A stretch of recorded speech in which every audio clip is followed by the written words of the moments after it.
Good morning प्यारे विद्यार्थियों। आज हम लोग ऑनलाइन क्लास के माध्यम से बीएड सेकेंड ईयर कोर्स 8 में पाठ्यक्रम विकास के उपागम पर चर्चा करेंगे। पाठ्यक्रम विकास के उपागम पाठ्यक्रम के बारे में हम लोगों ने पिछले क्लास में पढ़ा था और पाठ्यक्रम विकास के उपागम पर आज हम चर्चा करेंगे, जिसमें विभिन्न पक्षों की रूपरेखा होती है।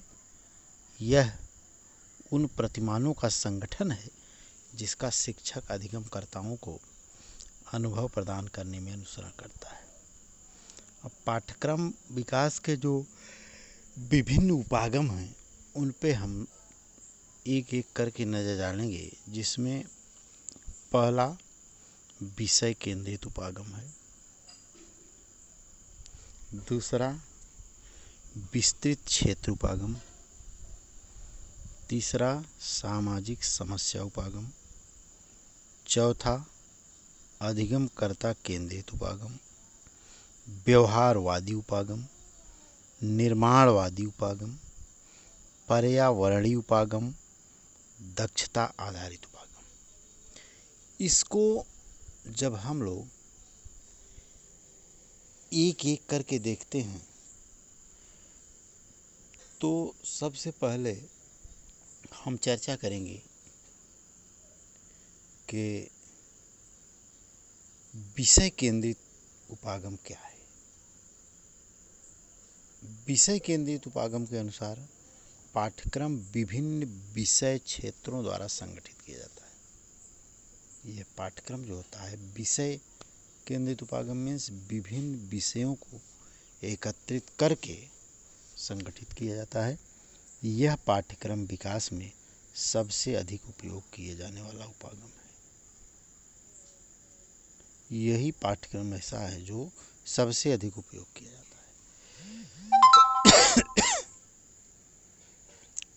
पाठ्यक्रम निर्माणकर्ता जो होता है उसकी सबसे प्रमुख जिम्मेदारी यह होती है कि वह प्रस्तुत किए जाने वाले विषय क्षेत्रों एवं प्रत्येक विषय के विभिन्न अधिगम अनुभवों का पता लगाए।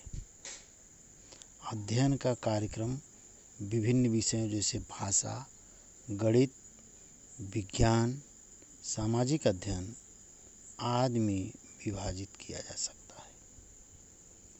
उपागम करता पाठ्यक्रम का जो निर्माण करता है वह यह सब पता लगाएगा।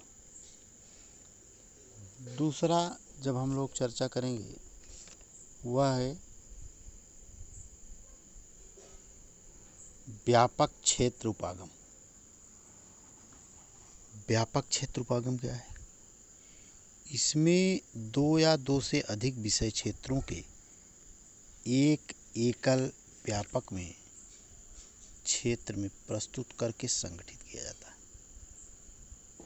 दो या दो से अधिक को एक क्षेत्र में संयुक्त करके संगठित किया जाता है। दो या अधिक संबंधित विषयों को एकत्रित करके व्यापक क्षेत्र निर्मित किया जाता है। जैसे एक व्यापक विषय जीव विज्ञान का विकास। अब जीव विज्ञान का विकास जो है यह कह रहा है कि इसका मतलब क्या है, जो हम लोगों ने यह देखा कि जो विभिन्न व्यापक हैं, जो व्यापक क्षेत्र उपागम है, व्यापक क्षेत्र के उपागम में उन्होंने कहा कि कई विषयों को एकत्रित करके एक विषय बनाया जाता है।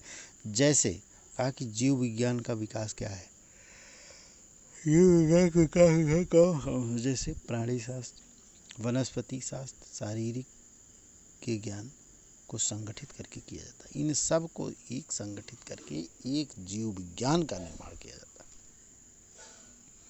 वही है व्यापक उपागम। अगला है सामाजिक समस्या का उपागम।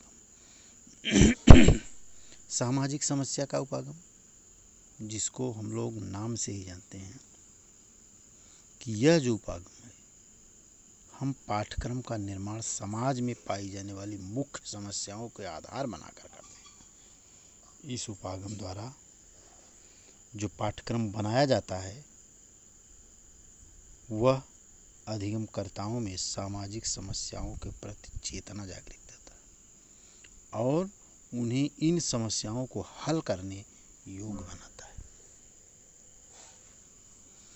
इस उपागम द्वारा जो विषय हैं, जैसे आप देख लीजिए पर्यावरणीय समस्याएं, धर्म, जनसंख्या, संचार तकनीकी आदि का विकास किया जाता है। मतलब जो सामाजिक समस्याएं हैं, जो समाज से रिलेटेड समस्याएं हैं, उनकी चर्चा यहाँ पर की जाती है। अगला जो होगा वह अधिगमकर्ता केंद्रित उपागम है। अधिगमकर्ता केंद्रित उपागम क्या है? यह उपागम अपनी विषय वस्तु में अधिगमकर्ताओं की व्यक्तिगत एवं सामाजिक आवश्यकताओं पर केंद्रित करता है। जो अधिगमकर्ता होता है, जो निर्माणकर्ता होता है, यह उसकी व्यक्तिगत आवश्यकताएं केंद्रित करता है। यह उपागम बच्चों को भविष्य की अपेक्षा वर्तमान का सामना करने के लिए तैयार करता है।